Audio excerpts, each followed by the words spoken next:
Bonsoir, bienvenue sur TV Fil 78. Il est 18h passé de quelques minutes. Nous sommes en direct pour cette édition spéciale consacrée aux résultats du premier tour de l'élection municipale dans le département des Yvelines. Si vous étiez avec nous hier soir sur cette antenne pour la grande soirée électorale en direct, vous avez suivi l'annonce des résultats communes par commune. Et tout d'abord, un chiffre, celui de l'abstention, plus de 42%. Un chiffre qui redescend à près de 38% au niveau national. Jamais les élections municipales n'avaient aussi peu mobilisé. Quelques communes font exception. On peut citer Magny-les-Hameaux. 33% des électeurs seulement ne se sont pas déplacés.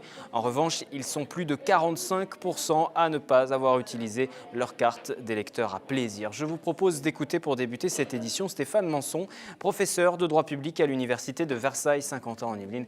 Il revient sur cette situation. Ce n'est pas une surprise parce que, en effet, le taux de participation, inversement d'abstention, le taux de participation ne cesse de baisser depuis 1983. En 1983, on était proche de 80% de participation. En 2008, 66,5% au premier tour et aujourd'hui, probablement encore moins. Et c'est un paradoxe en même temps parce que les élections municipales demeurent les élections préférées des Français après ou en même temps que la présidentielle. Au-delà de la participation, nous allons nous intéresser à présent aux enseignements de ce scrutin, de ce premier tour de scrutin. Les Yvelines, déjà largement ancrées à droite. Difficile donc pour la gauche d'espérer réaliser de bons résultats dans un contexte, vous le savez, national très défavorable. Le recul du parti présidentiel est donc ici aussi palpable. Le point sur le rapport de force à l'issue de ce premier tour entre l'UMP et le PS avec ce reportage. Dans les Yvelines, la droite progresse à l'issue de ce premier tour des municipales. Plusieurs villes ont déjà basculé. C'est le cas de Poissy où le conseiller général Carl Olive l'emporte avec plus de 62% face au socialiste Frédéric Bernard, ou encore de Bois d'Arcy où Philippe Benassaïa s'impose avec 57%, même si pour le député PS de la circonscription, le maire sortant Claude Vuillet a surtout mené la campagne de trop à 80 printemps passés. Moi, je ne veux pas rentrer dans les problèmes de personne, mais je pose une question. Est-il raisonnable qu'on soit de droite ou de gauche ? Est-il raisonnable de se présenter pour un 4e mandat successif à 80 ans ? Est-il raisonnable ? Eh bien, les Arcisiens ont répondu à cette question. Le Parti socialiste qui, lors de ce premier tour, n'a pas réussi non plus à renforcer son opposition. Dans l'agglomération de Saint-Quentin, les listes menées par Vivien Gasque à Montigny-le-Bretonneux ou Michel Bessot à Elancourt sont sévèrement battues. Dans tout le département des Yvelines, l'étiquette UMP a plutôt porté bonheur aux listes UMP, et où il y a une vraie poussée de la droite, donc il faut le reconnaître. Sur le département, l'élan de la droite est extraordinairement fort et nous voulons le concrétiser au deuxième tour de ces élections. C'est pour ça que nous allons faire dès demain matin le rassemblement.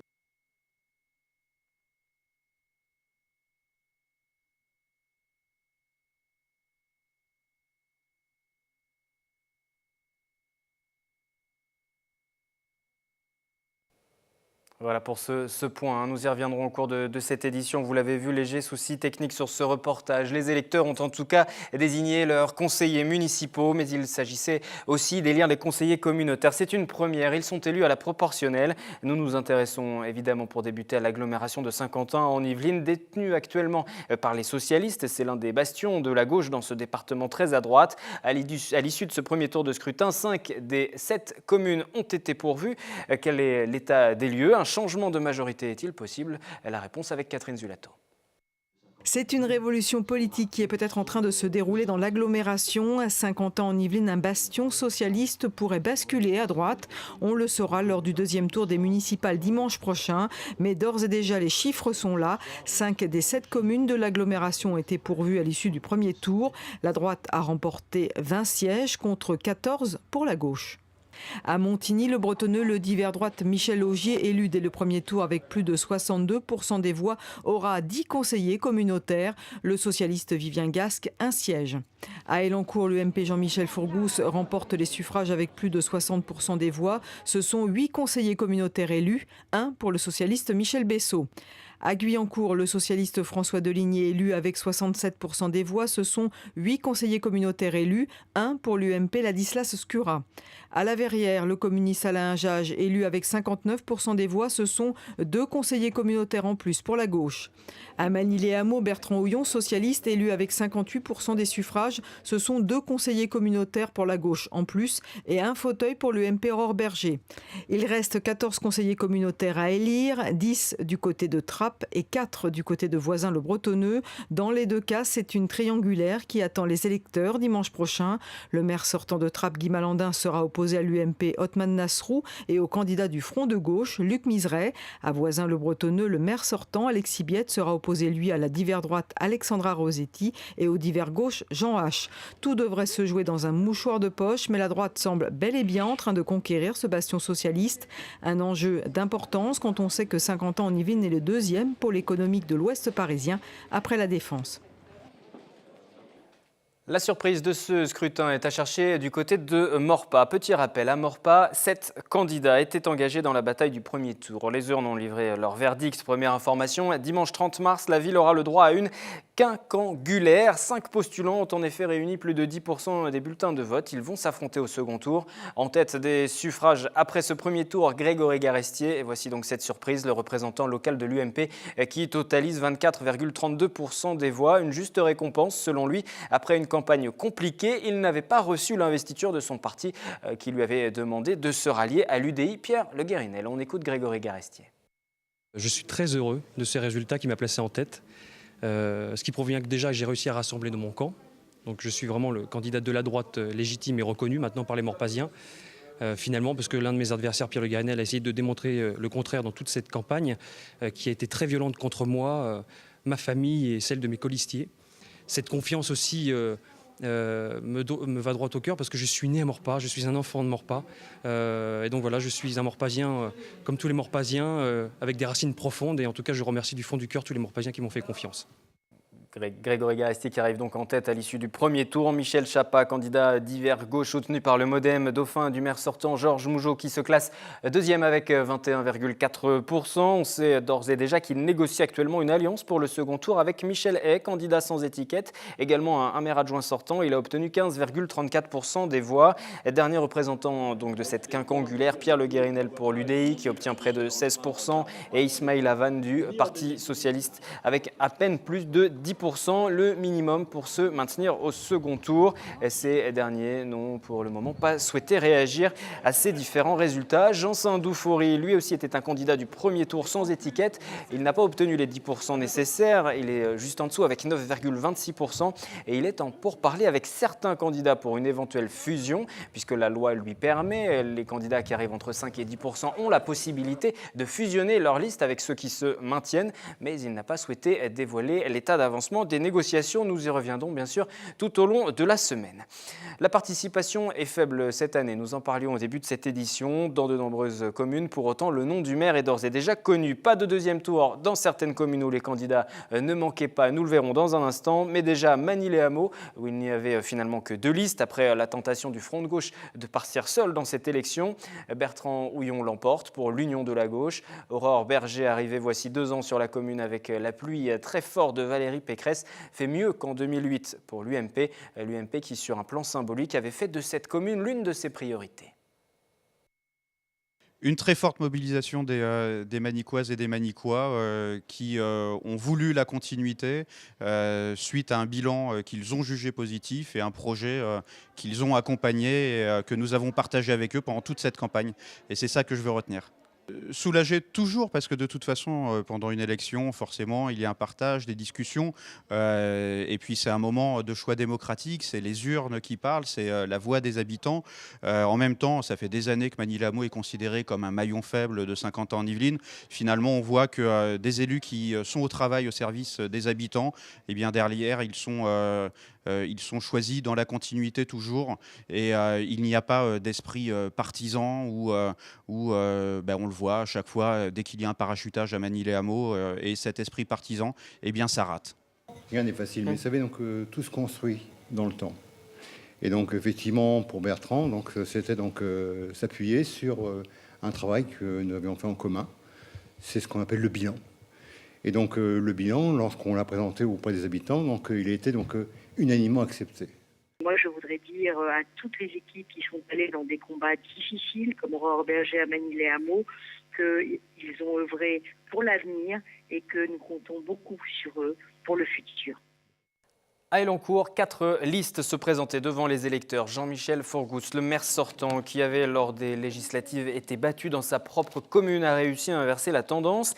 Il est élu dès le premier tour avec plus de 60% des suffrages. C'est largement mieux qu'en 2008. Le PS qui connaît une sévère désillusion. On écoute Jean-Michel Forgous. C'était hier soir sur cette antenne en direct. Évoquer non pas l'avenir de sa ville, mais l'avenir de la communauté d'agglomération de Saint-Quentin-en-Yvelines. Mais ce qu'on souhaiterait, c'est que cette interco demain, elle soit beaucoup plus au service de l'emploi, du développement économique, surtout qu'on ne veut surtout pas de pilotage politicien à la amont. Ça, vous voyez, celui-là, on veut pas ce genre d'extrémisme, ce débat toujours à attaquer les entreprises. On a besoin des entreprises pour créer de l'emploi, pour créer de la richesse. L'interco est un merveilleux outil pour le département. Bien sûr, pour augmenter la création d'emplois de haute valeur ajoutée. Et vous savez, c'est des postes d'ingénieurs, de techniciens, d'ouvriers. Donc voilà, on a cet outil, il doit être utilisé dans le bon sens et surtout, il faut le dépolitiser. Situation diamétralement opposée à Guyancourt. Dans ce bastion de la gauche, la droite ne progresse pas, malgré l'union réalisée avec le MoDem. François Deligny est donc reconduit pour un nouveau mandat et il était l'un des invités de notre édition spéciale municipale hier soir. Voici un extrait de sa déclaration. Une élection ne ressemble jamais à une autre et il faut tenir compte d'un contexte général. Par contre, il s'agit quand même bien d'élections municipales et je crois qu'il faut revenir à l'idée très, très simple et très juste qu'on parle d'un territoire, on parle d'un projet de territoire, on parle d'un maire et d'une équipe et on parle d'un projet de proposition. Donc moi, j'ai essayé d'aller très simplement avec mon équipe vers les habitants en leur expliquant le bilan qu'on avait eu des 6 ans qui venaient de s'écouler et en dessinant le projet pour les 6 ans à venir. Nous poursuivons cette édition spéciale du 7-8 L'Actu en ce lendemain du premier tour des municipales. De nombreux maires sont déjà élus comme à Montigny-le-Bretonneux. La présence du Front National a visiblement posé des problèmes à l'Union de la gauche qui reconnaît d'ailleurs une sévère défaite. Michel Laugier, comme le maire d'Elancourt, réalise un meilleur score qu'en 2008. J'arrive en tête dans tous les bureaux de vote de Montigny. Je fais un siège de plus, c'est-à-dire 33 au lieu de 32. Et ma liste obtient 10 sièges sur 11 à la communauté d'Agglo. C'est une grosse déception qui en fait vient illustrer ce qui s'est passé au niveau national avec une vague d'extrême droite qui frappe toute la France et en particulier Montigny-le-Bretonneux. C'était une surprise, la présence de cette liste du Front National sur Montigny. Le résultat vient confirmer qu'il y avait une possibilité pour le Front National d'être présent. C'est assez douloureux. Voilà. Après, on est très déçus que le plan national est fortement porté sur les préoccupations locales. À la Verrière, premier scrutin en tant que tête de liste pour Alain Hajaj. Pour le Front de gauche, Pierre Sélincourt avait choisi de passer la main après plus de 30 ans à la tête de la commune. Un passage de relais réussi, même si le score de Nicolas Dainville n'est pas si anecdotique que cela. En 1995, la droite faisait 43% des voix sont élues avec 57. Donc vous voyez que 20 ans après, nous sommes... rapport de force qui est un rapport de force très favorable à la gauche et dans un contexte qui est très difficile pour la gauche aujourd'hui. Donc M. Dainville rentre, il a sans doute réussi à faire une partie de la droite qui était absente depuis plus de 20 ans à la Verrière. Voilà, après, vous savez, la droite nous a habitués à être présente aux élections et absente aux conseils municipaux, donc on verra bien. On quitte l'agglomération de Saint-Quentin-en-Yvelines à Plaisir à présent. Victoire donc de Joséphine Coleman-Berger. Elle aussi se présentait pour la première fois sur son nom après un passage de relais en cours de mandat par Joël Regnault. Il y avait cependant 4 listes sur la commune. La gauche regrettera sans doute de ne pas avoir réussi une alliance plus large dès le premier tour. Quant au Front National avec Alexandre Nicolic, l'un des benjamins de ce scrutin, il réalise un score honorable avec cette base solide de près de 10% des voix. C'est inespéré, surtout avec 4 listes, c'est pas évident. On pouvait imaginer qu'effectivement on puisse gagner, pourquoi pas, puisque nous considérions que nous avions un bilan correct. Et puis nous avions aussi un rapprochement avec les Plaisirois, tout à fait dans cette perspective d'avenir. Donc on espérait bien qu'ils nous feraient encore confiance, comme ça a été le cas en 2008.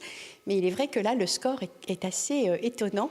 Mais on en est ravis, vraiment. On est enchantés que les Plaisirois se soient déplacés en force pour nous démontrer la confiance qu'ils avaient en nous et l'envie que nous puissions continuer avec eux tout ce parcours commencé en 2001. Le témoin est passé et bien passé, et vous vous doutez que je suis ravi. Et si ça peut être un exemple pour l'ensemble des élus qui, au bout d'un certain nombre de mandats, eh bien, sachent passer ces témoins, eh bien, on s'aperçoit que la politique est bien plus jolie à regarder qu'elle pouvait l'être par moment. C'est une grosse déception ce soir, effectivement. On a fait une longue campagne, une très bonne campagne, au cours de laquelle nous avions de très bons retours. J'espère que dans le choix qu'ils ont fait aujourd'hui, ils auront autant de satisfaction et que la maire sortante, qui sera visiblement reconduite, apportera vraiment les réponses qu'elle a pu présenter lors de cette campagne. Je pense également qu'on a profité d'un environnement national peu favorable, puisque quand on écoute les résultats, il y a eu une forte abstention.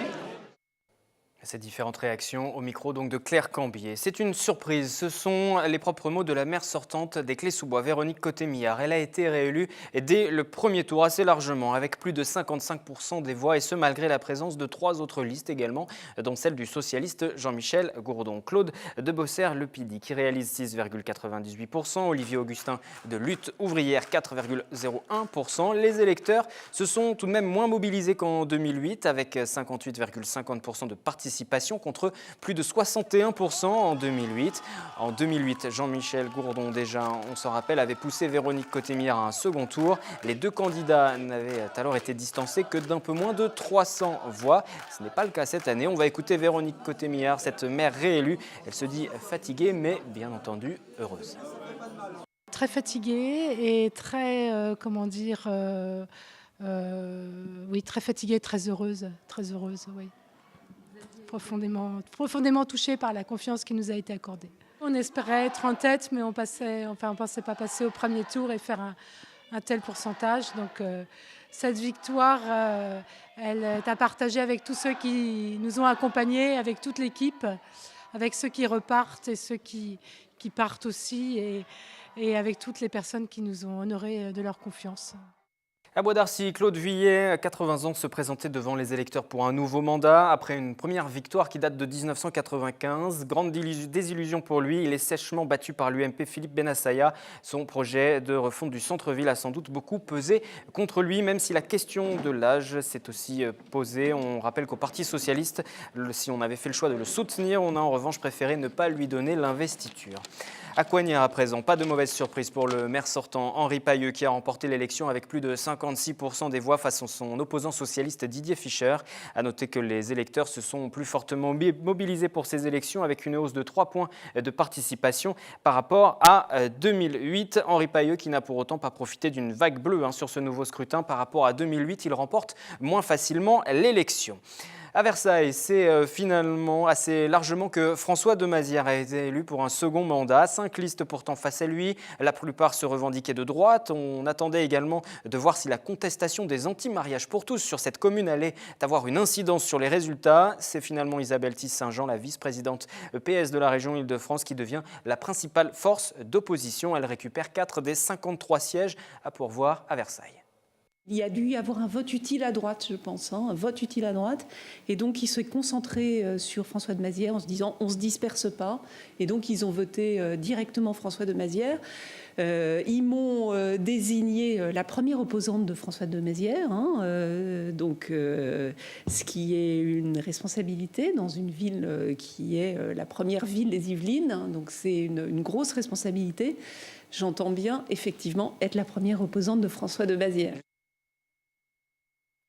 Si dans de nombreuses communes des Yvelines, le scrutin a livré son verdict dès le premier tour, dans d'autres, l'issue est encore incertaine. À Voisins-le-Bretonneux, il faudra un second tour pour départager les candidats. 4 listes étaient présentes au cours de ce premier tour. Les 4 listes ont obtenu plus de 10%. Elles sont donc en capacité de se maintenir, mais conformément à ce qui avait été annoncé, Jean-Louis Tison, arrivé derrière Alexandra Rossetti, quitte le jeu. Il appelle à voter pour l'ancienne première maire adjointe d'Alexis Biette. Les électeurs ont donc le choix dans une triangulaire. Le maire sortant réalise près de 40% des suffrages. Voici quelques-unes des réactions recueillies aujourd'hui. C'est une satisfaction par rapport à 2008 Nous augmentons notre résultat de 6 à 7%. Donc voilà, c'est un beau résultat qui montre que les Vicinois, je pense, ont pu mesurer le travail qui avait été accompli et la qualité de l'équipe qui se présente à leur suffrage. On va expliquer exactement les points essentiels de notre programme et puis surtout appeler à la mobilisation parce qu'on voit que le climat national ne pousse pas vraiment à la mobilisation, ce qui est dommage parce que les enjeux sont des enjeux locaux et donc on poussera vraiment à la mobilisation, à la participation maximum. L'abstention est quand même assez importante et ça, je trouve que c'est inquiétant. Il n'y a pas qu'à Voisin évidemment, mais ça prouve quand même que les gens peut-être ne s'intéressent pas ou ne savent pas pour qui voter. Il y avait quand même 4 listes. Et puis je constate que 6 personnes sur 10 n'ont pas souhaité voter pour M. Biette. Moi j'ai une équipe soudée, une équipe très très très motivée. Donc je pense que j'ai envie de garder cette équipe telle qu'elle est. Donc vous n'imaginez pas de fusion avec d'autres listes? Non. Un peu déçu, oui, effectivement, je comptais sur 25% plutôt que 20%. Mais c'était côté partisan des Vicinois qui a joué beaucoup son rôle. Du point de vue légal, on a le choix soit de faire une alliance, soit de nous retirer complètement, soit de nous maintenir. Une alliance pour nous n'est pas naturelle. Par contre, nous aurions aimé travailler plus efficacement avec la Casqui. A priori, ça ne se fera pas. Donc il nous reste 2 autres possibilités, soit nous retirer, mais à ce moment-là, ça veut dire qu'on abandonne le terrain. Nous nous maintiendrons au 2e tour. Nous espérons faire prendre conscience à Voisin que d'un côté, le maire a un bilan désastreux, que de l'autre, Alexandra Rossetti, c'est un changement pour rien. Voilà. Et que nous serons là. Notre projet était audacieux. On a fait une communication de vérité.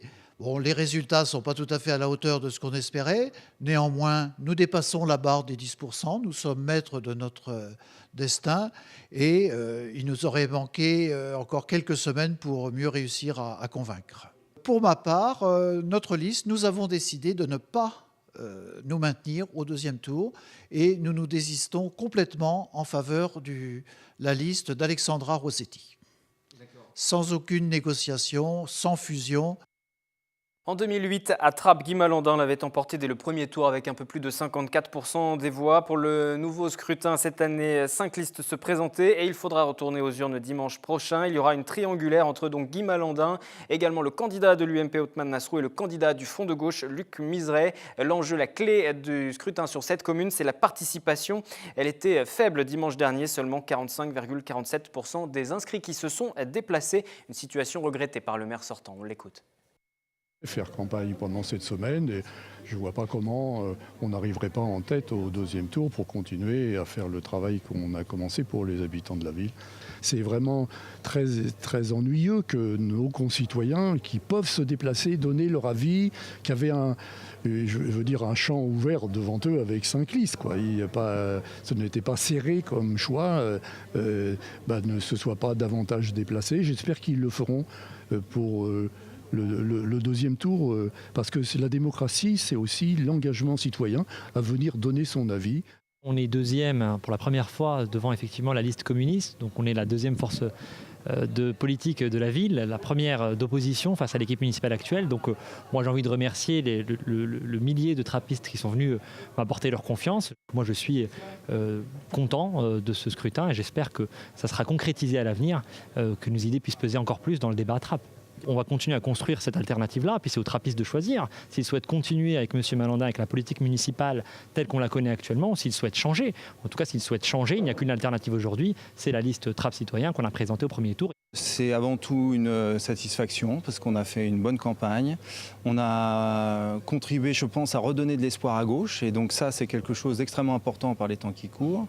Et on a eu une très bonne rencontre avec les trappistes, une très bonne écoute. La position pour le 2e tour, je pense que M. le maire a dit clairement qu'il voulait maintenir sa liste sans autre alliance. Donc nous, on en prend acte et puis on maintiendra vraisemblablement, pas sur le principe, mais sur le fait que pour s'associer avec quelqu'un, il faut qu'il en ait envie. Manifestement, ce n'est pas le cas. Il y a quand même aussi cet enjeu que la Casquille reste à gauche, avec des volontés. Hein. On sait que la droite fait un très bon score à Elancourt ce soir, par exemple. Donc il nous faut prendre toutes nos responsabilités par rapport à ça. C'est toujours ce qu'on a fait et c'est ce qu'on fera encore cette fois.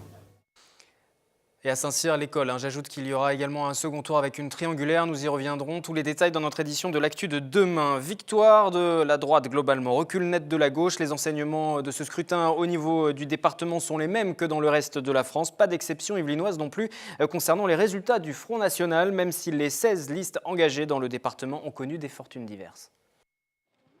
16 listes frontistes engagées dans les Yvelines et à l'issue du premier tour, plusieurs d'entre elles en position de se maintenir. C'est le cas tout d'abord à Rambouillet. Le secrétaire départemental du Front National totalise 11,9% des suffrages exprimés. Philippe Chevrier qui réalise là un score légèrement plus élevé que celui qu'il avait enregistré lors des législatives en 2012. Mais le meilleur résultat du Front National dans le département est à chercher du côté de Mantes-la-Ville. Le candidat du Rassemblement Bleu Marine arrive en tête avec 21%, profitant de la division de la gauche et sans doute de la contestation des électeurs dans une ville où le chômage est important.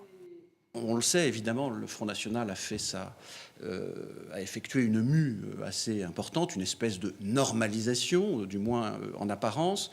Et quand on se souvient de ce qu'était le Front National en local, quand on se souvient de la façon dont le Front National a géré les communes auxquelles il avait accédé, du type Toulon, Marignane, etc., là, ça avait été un échec absolu.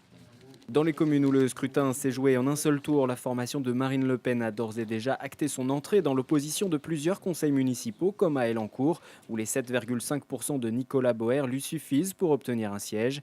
Même cas de figure à Montigny-le-Bretonneux pour Sylvain Grison avec ses 9,4% et à Plaisir pour Alexandre Nicolic et ses 9,3%.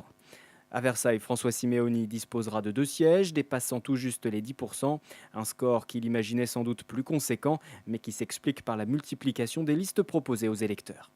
Aujourd'hui, les électeurs ont fait un choix qui est de dire bon, ça suffit maintenant. Hein. On a essayé un coup à droite, un coup à gauche, un coup les deux, un coup droite-gauche, un coup un président à droite, un Premier ministre à gauche, etc. On a tenté toutes les combinaisons avec les partis dits historiques. Bon, ça ne marche pas, on va tenter autre chose. Rappelons qu'en 2008, le Front National n'avait présenté aucune liste dans le département. Ce journal spécial consacré au premier tour des municipales dans le département s'achève. Votre soirée sur TV Fil, c'est avec Anthony Reich et le 7-8 Sport. Excellente soirée, à demain 18h pour une nouvelle édition de l'Actu.